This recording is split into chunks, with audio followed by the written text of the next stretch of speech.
your attention again, please. As I mentioned before, Adam Coates has kindly offered to come along and talk to us on building compliance update, and we've just been having a bit of a chat, and we'll certainly talk about a little bit more about the conflict side and the changes which has happened over the years with regards to building surveyors, going right back to probably post when councils were involved, but when the Building Commission was introduced and independent building surveyors. Without further ado, introduce Adam. Thanks, Adam. Thanks, Andrew. Thanks, Andrew. It's nice to be here today. Thanks for having me. We felt it was appropriate to talk about building compliance today and provide a bit of an update about some of the changes that are coming up, namely the BCA 22. That's going to come into effect on the 1st of May this year, which is not far away. But I thought before we start talking about those changes, I might just start talking about or start with the state of private certification in general in Victoria, and exactly what's been happening in this space for the best part of the last 10 years. And I think that's relevant to talk about because obviously changes occur over time, but it's also good to understand where we've been and where we're going to then understand the changes and why. So I thought I'll start with this. It's an interesting topic. Being a building surveyor in Victoria, I'm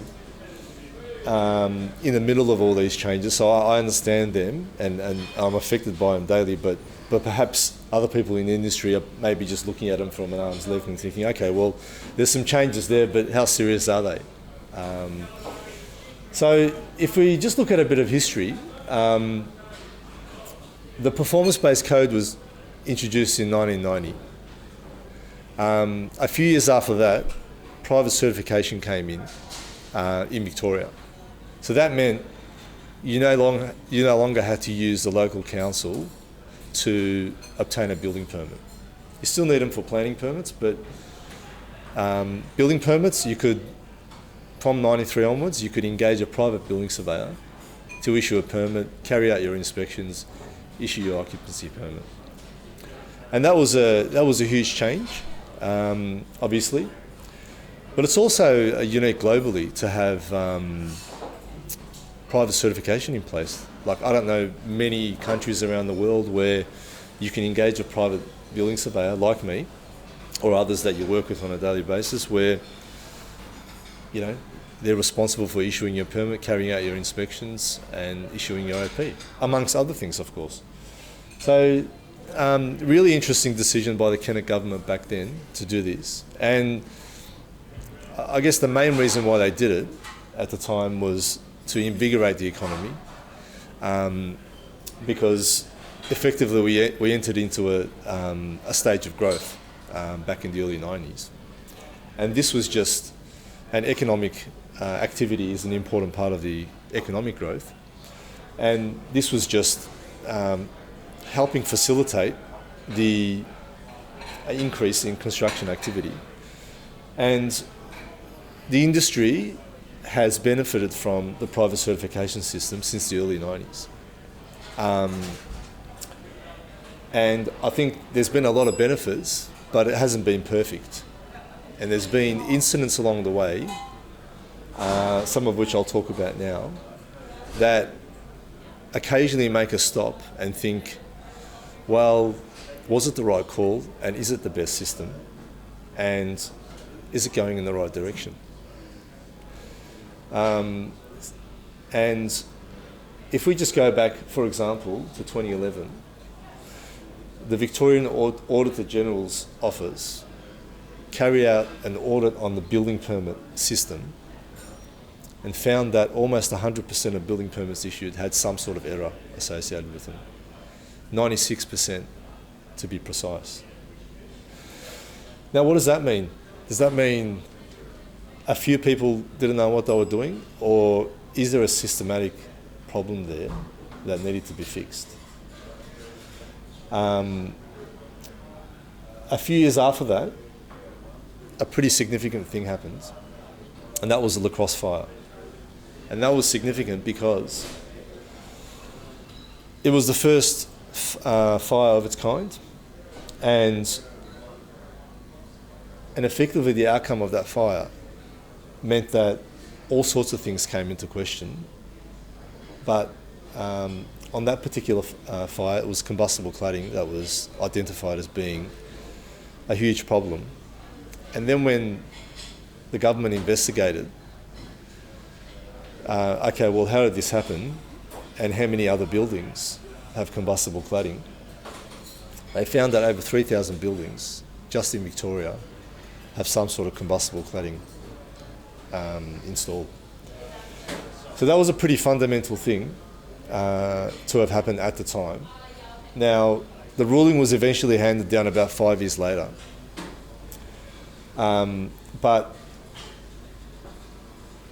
it was a pretty big thing to have happened, and since then, a lot of things have happened to investigate why and how, including in 2018 the Building Confidence Report, which again the government engaged to understand what the state of the industry is and what's going wrong and why. And the Building Confidence Report effectively made at least 24 recommendations to overhaul the building industry and the building permit system. Now, the government's effectively adopted all 24 of those recommendations and now is in the process of implementing those changes. Right? So, a few years after the La Crosse fire, of course, was the Grenfell fire that happened in the UK. So it's not just local events, but it's also international events that from time to time shine the light on certification in Victoria or Australia.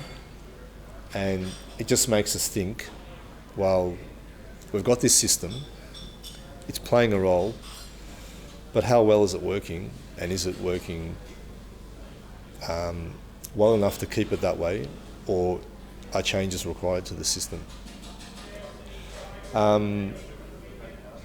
So then a few years after that, as a result of the Building Confidence Report, the Code of Conduct for Building Surveyors was released, because there wasn't, the report outlined some pretty big failings that perhaps building surveyors weren't implementing that they should have been.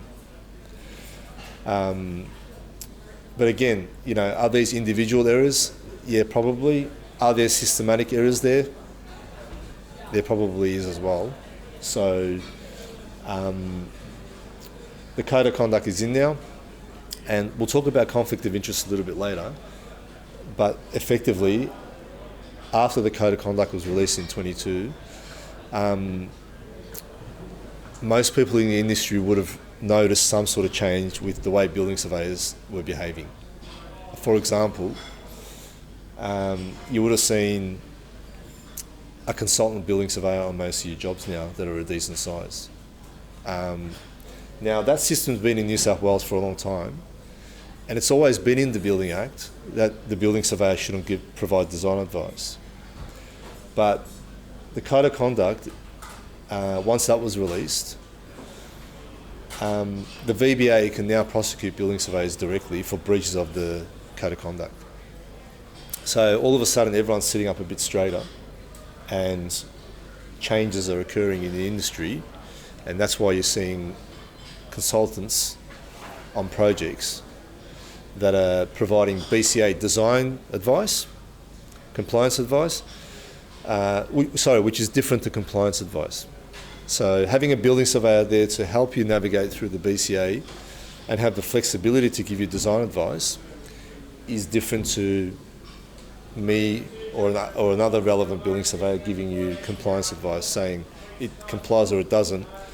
The consultant now has flexibility to say, well, it doesn't comply and this is how we solve the problem. So you can see that there's been a slow build-up over the last 10 years, and in particular in the last 5 years, there's been the beginning of some pretty fundamental changes. Now, right now, as we speak, there's an expert panel that's chaired by the Commissioner for Better Regulation that's assessing Victoria's building system. Now, the first phase of their findings were released, I think, about 3 weeks ago now, and it includes changes to the Building Act, which is due to be released next year. Now, the last time the Building Act was updated was 1993, so it's been a little while. But amongst these recommendations are some pretty fundamental changes, and that includes things like potentially taking back some of the private building surveyor functions to the local council. For example, if you're building an apartment building, before an occupancy permit's issued, council must, just like the fire brigade do, inspect the building and give you a consent. Or they might decide that only councils issue the OPs. That's yet to be decided. But they're the sort of changes that we're talking about. Now, the immediate question is, well, how do councils immediately have the right resources to be able to do these sorts of inspections when, since the early 90s, they haven't had to do those sorts of inspections? So how do they immediately upskill to then play this really important function that private building surveyors are playing at the moment? And it has pretty serious ramifications for residential projects, you know, apartment buildings. What sort of a delay are we talking about? What is the council's turnaround on something like that? Do they have the experience and resources to come and, without having been involved in the project, inspect the building, understand all of the design requirements, including all sorts of different performance solutions that are issued these days, ranging from accessibility to fire to weatherproofing and anything in between? How quickly are they going to be able to get their heads around a 20, 30, 40, 50-storey building? Now, that's a really interesting one, and we'll see how that goes, but I know one of the recommendations in the Phase 1 findings is that the government is going to try to increase the number of building surveyors available. But the problem with that is there's not enough interest in the profession at the moment. So they're thinking about introducing little bridging courses for builders, project managers, architects and other professionals to be able to switch into building surveying if they're interested in, you know, as a career pathway. But then again, why should they be if they're already working in another profession and we're already struggling to get good talent coming to study the course? People are just not interested because it doesn't appeal to them at that age. But we can talk about that a little bit later. A few years ago, the role of the state building surveyor was introduced. And at the moment, in Victoria, Andrew Cellini is the state building surveyor. Now, as I understand it, at the moment he reports to the VBA and the CEO at the VBA. But perhaps that model is not working, and as I understand, as a result of these changes, he might now be reporting to the Minister for Planning rather than reporting to the VBA, because I believe he's finding himself conflicted working for the VBA and not being able to provide certain technical clarifications to private building surveyors and other people in the industry. So they're going to separate his role, formalise it, and perhaps that's going to improve things a little bit, because the VBA, again, are just not equipped to assist with technical clarifications that sometimes arise on building projects. Creating a new role of a building monitor. Now that's an interesting one as well, which will deal with domestic building issues and advocate for consumers. So that's going to be an interesting one. But again, that's just going to be another layer of, bureaucracy, if you want to call it, or however you want to put it. But they've got a role to play going forward according to the recommendations. And then there's other things in there about registration categories for project managers, which that's an interesting one. I mean, project managers are heavily involved in projects. They don't hold a license, and they can seriously influence projects. So maybe going forward, putting a bit more rigour around project management is a good idea. But we'll see. Building designers is another one. And the last one's about building manuals, but that just relates to really poor record keeping for commercial buildings. So building gets built, gets handed over, builder moves on to the next project. 5 years later there's a problem. No one can find any information about the building. It's got all sorts of performance solutions and other information. It's not kept in a central location. Some information is required to be sent to council, but not all.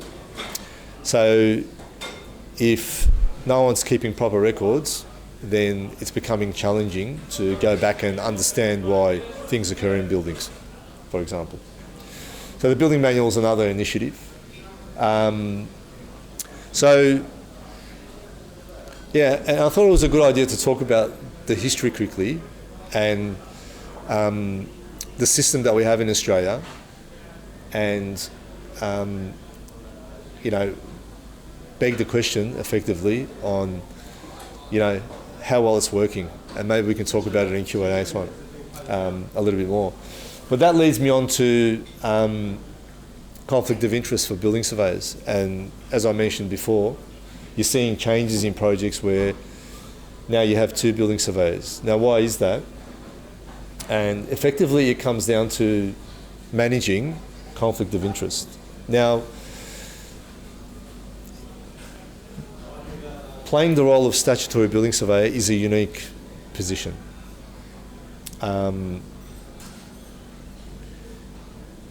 The requirement to maintain impartiality on a building project can get tricky. And it can get tricky because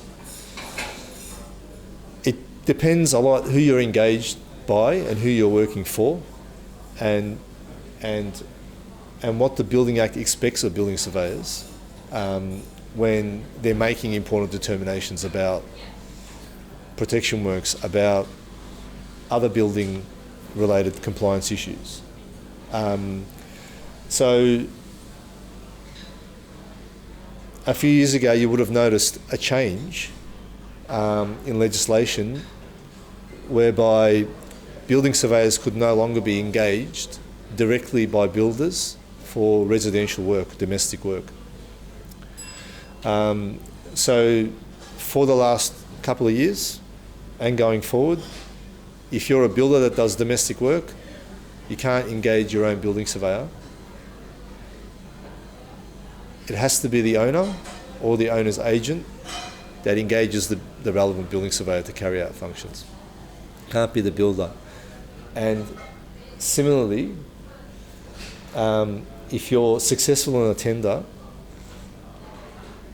and your contract requires you to novate consultants over to be managed by the builder, you can't novate the building surveyor over, because the building surveyor needs to remain impartial in the process and not make decisions based on incoming payments, for example, by the builder, because they're responsible for their contractual payments. Now, why did they pick domestic work and not all work? That's an interesting question. Why is it just domestic work? Because I think historically, when you look at consumer complaints and perhaps even building defects, a lot of them appear to be in the domestic space. That could be one reason. The other reason is, let's just say you've got a volume builder that does 5,000 homes a year. Issuing 5,000 building permits for one building surveyor fundamentally means that that's all they're doing. They're issuing building permits for one builder or two builders. Now, it's going to be impossible to remain impartial where you've got 5,000 applications coming in from one person or one builder, one organisation. Clearly, you've got a conflict there because you're making decisions in the best interest of your business outcomes.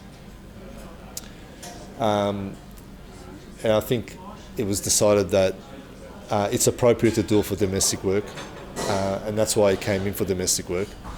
Now, do you have problems with commercial work? Yeah, you probably do, but not the sort of problems you have with domestic work, unfortunately. So,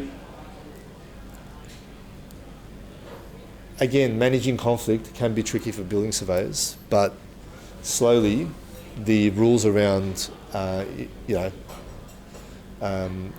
conflict of interest are getting tightened, and that's causing behavioural issues in building surveyors, making them sit up a bit straighter, but building surveyors now realise that they can be directly prosecuted against the code of conduct, which is why, you might be experiencing some delays on determinations they're making, or whatever the unique situation is. There's now a whole different set of requirements that they have to consider when they're doing their job on a daily basis. The other reason why the code of conduct was introduced was the complaints made by consumers about building surveyors was probably out of hand, and there was no real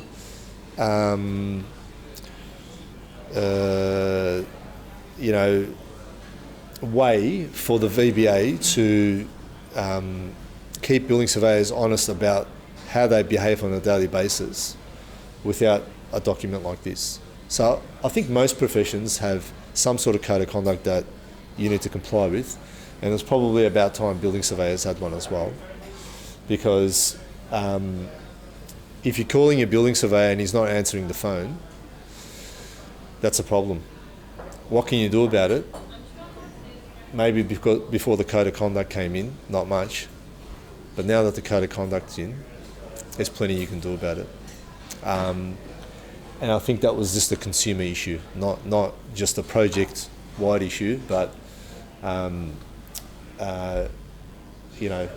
unfortunately, some people were misbehaving or not acting professionally, and it's resulted in this. So this is a little bit about the novation and being engaged directly, or engaging with a building surveyor directly. Now, does that mean you have to have a bad relationship with the relevant building surveyor? No, it doesn't mean that. We have lots of great relationships with builders on various projects, but certainly it puts you at an arm's length when it comes to accepting engagement and providing certain bits of advice or behaving in a certain way these days. So I think it's been a good thing for the industry, and it's been a good thing for building surveyors, because before these guidelines came in, sometimes we would struggle to explain to the industry why it wasn't okay to provide design advice, why it wasn't okay necessarily for me to go that step further. It's all about protecting the impartiality, and it's a very important thing actually, because if we're going to have private certification in Australia, and we're going to benefit from some of the advantages like speed is the main one, then we need to protect the profession to make sure it's not corrupted, and it doesn't somehow get to a point where it's so eroded that it just doesn't work and people have no confidence in the system. Now, there are things happening internationally as well, like earthquakes and other natural disasters, where it makes you think, well, how does the building control system in that country work if a natural disaster can cause such havoc and cause so many buildings to collapse? And I think, therefore, protecting the integrity of the system we have, and building surveying in particular, because I can talk to that, is pretty important. So it can't be one without the other. You can't have a private certification system that works really well, benefits the industry because of its speed and accessibility, but not have integrity and not give the consumer, the end consumer or the public, confidence that it works in a fair and reasonable way. So if we're going to have the benefits, then we have to put up with some of the rules around it, and I think that makes complete sense. But again, we can talk about it more during the Q&A. Now, the NCC, as I mentioned, the new NCC will come in a few weeks. There are lots of changes coming in. Most of them are obvious. Some of them are a result of things that have occurred, like the combustible cladding crisis and cladding fires. But most of them are effectively, either changes that the public are recommending, or technological advances that occur pretty quickly these days, like building products and other construction methods, for example. And the code, on average, gets updated every 3 years, and it basically needs to keep evolving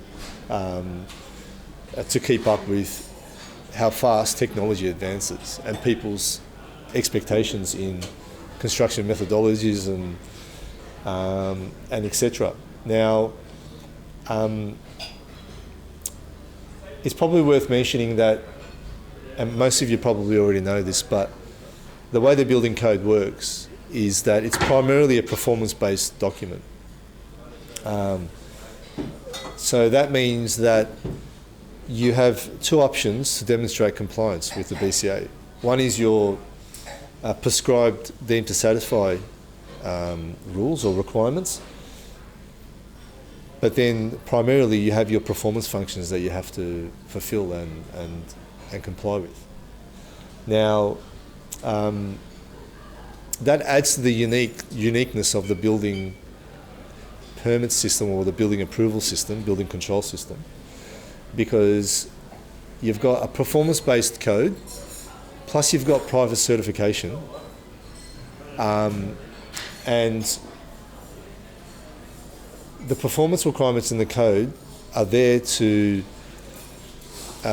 encourage innovation and give designers flexibility to come up with all sorts of design outcomes without limiting your imagination, as long as they meet the performance requirements of the BCA. So it's a beautiful thing, but it means that it can get complicated to navigate through design solutions. Now, one small example of where things potentially can go wrong was the cladding crisis that we just experienced, right? Now, why was that crisis so widespread, and how did so many people get that wrong? Was there a systematic problem there? For example, if cladding on a building was deemed to satisfy,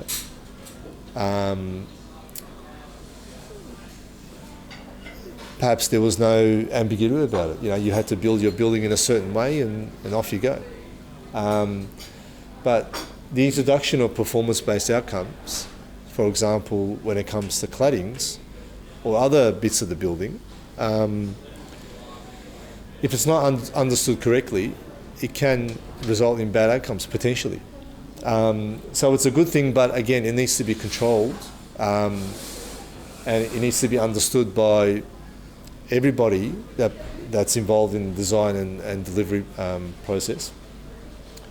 And that's why it needs to continue to evolve, and you know, you'll continue to see updates to the BCA regularly. So let's run through them. So new housing provisions, new livable housing requirements will come in for Class 1A buildings, and I think that's directly related to the ageing population, for example. The government's recent NDIS initiative, I think that's all tied into these changes, where homes are now required to be generally more accessible or have the ability to be converted into homes that are more accessible for ageing people, effectively. And it applies to Class 2 as well, apartment buildings. Now this is an interesting one, and it ties into what I was talking about before about better understanding how the BCA works, and perhaps you know, some clauses not being that clear or easy to understand. They've improved how it's read and the structure of the BCA. But the other reason why this change has occurred is that I believe there's future initiatives to integrate the BCA into software like BIM and other softwares that are going to be introduced, technological introductions. So the structure is being prepared for future integration into software, effectively, which is an interesting thing. I know of some software now where it doesn't exist in Australia, it's in the US, but it effectively helps you check your drawings automatically and identifies compliance issues instantaneously. So just imagine you needed a building surveyor to check the layout of an accessible toilet. The software does it for you instantaneously, where you don't have to wait a day or two for the building surveyor to check it or the access consultant to check it. So things are happening, and that's probably going to be applied to all sorts of areas, from fire to access and egress to number of amenities to all sorts of stuff. So there's an element of our profession that will be automated in the future for sure. Is it going to make us obsolete altogether? I'm not sure. I think there's a human element to what we do. But certainly, I think the idea behind this is that it's going to reduce the likelihood of oversight, effectively. This is a bit more about housing provisions standard, where acceptable construction practices will come in. And again, they're just further clarifications for designers and builders. This one's probably an obvious one, lead-free plumbing products for obvious reasons that will come in. But that's going to come in a little bit later in the year, not in May. This one's always been a contentious one, and that's evacuation of children in multi-storey childcare centres. The Fire Brigade's already been advocating for changes. I think they're probably the main instigator for these. They've already got guidelines for high-rise childcare centres or childcare centres and mixed-use commercial buildings. So this is just about getting kids out safer because, as you can imagine, it's complicated to get kids out, especially in little cots and all sorts of arrangements. So that just enhances the evacuation requirements, which makes complete sense. This one we've been talking about it, quite a bit. Fire safety of external walls has been a hot topic. There's been lots of change, and clarification was necessary, and it's finally here. So I think this is in for obvious reasons as well. Now, the cladding crisis has been going since 2014. And it's probably just at the beginning of its cycle, actually. So there's been a lot of work done already replacing combustible cladding on buildings. I've been involved in lots, but there's probably a lot more to do. And Victoria seems to be ahead of the game, but I can tell you now other states are just getting started with stuff. So it's going to be around for years. It's probably going to go for the next 15, 20 years by the time we clean it all up. But at least the Australian government's recognise the problem and are doing something about it. Most overseas countries are just sitting on their hands. Waterproofing. This is an important one as well, it's a very common problem. It's the cause of a lot of complaints and a lot of defects later. So it only makes sense to continue to enhance these requirements for waterproofing. Weatherproofing is another one. We spoke about lightweight claddings. Combustibility is one important part, but and you've probably seen this a lot more on commercial projects these days, and that's the involvement of facade engineers almost on every single project now, trying to demonstrate how exactly weatherproofing works. And it's good because these changes are good because it now enhances the deemed to satisfy requirements and talks about what is acceptable under deemed to satisfy and what's not. Now, most external wall configurations have to have a facade engineer, have to have a performance solution, because effectively, before this version of the BCA, there were no deemed to satisfy provisions to demonstrate how weatherproofing worked on commercial buildings. So you have them for housing, like for example weatherboard and brick, but there were no prescribed measures for commercial buildings.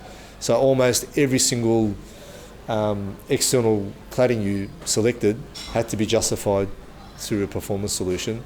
And sometimes, for example, when you were using masonry, the question was, well, what's the difference if I've got a 2-storey library and I've got a 2-storey house? What's the difference? And it was a fair enough question. And now anyway, they've improved the code to provide more certainty there. Falls to floor waste. This is always an interesting one for builders and developers. Going for the flat slab and the no fall and the kick up at the door threshold and all of this stuff. So there's some enhanced requirements around that. Not saying you can't use performance solutions anymore to rationalise how this all works, but perhaps the requirements were a bit vague, and now they've been enhanced to say, well, if you've got a floor waste, you have to have a 1 in 80 fall, not a 1 in 100 fall, a 1 in 80 fall, and some other requirements. So be mindful when you're designing wet areas in apartments. Now that probably complicates the way the structure works, but I think if it's flagged early enough, then there's probably ways around it. Number of exits. Now this is an interesting one. It's interesting in the sense that, for example, if you've got a building over 25 metres in effective height, where previously you had to have 2 exits irrespective. Now what we're saying is if you've got a single exit and your travel distances comply, then you don't need the second exit, as long as your travel distances comply. So, you know, again, it was probably a result of, you know, the number of performance solutions that were being prepared, and now it's become the norm. So they've introduced into the BCA. Quantification, I've got to get my head around this too, but basically, yeah, it relates to volume 3 of the BCA, which is the plumbing version. Again, volume 3, plumbing. Some new standards for waterproofing and etc. And those sorts of changes will continue to happen. And yeah, that's in a nutshell what I wanted to talk about.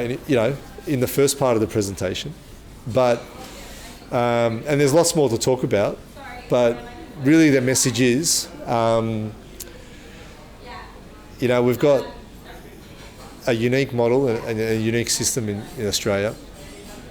But it seems that because of a series of events that have happened over the last 10 years, that the whole system is under review and being seriously looked at. Now, there'll be lots of changes coming up, but I think and I hope that the changes only enhance the system and not take it backwards. But I'd say that in comparison, the profession of building surveying is quite young compared to other professions around the world, like law, accounting, even architecture. Those professions have been around for forever, whereas private building surveyors are still probably still in a very early stage of maturity when it comes to as a profession.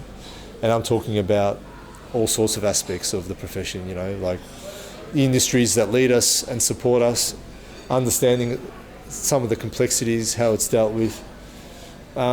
So it's certainly a great profession, it can be, but it can also be very complicated.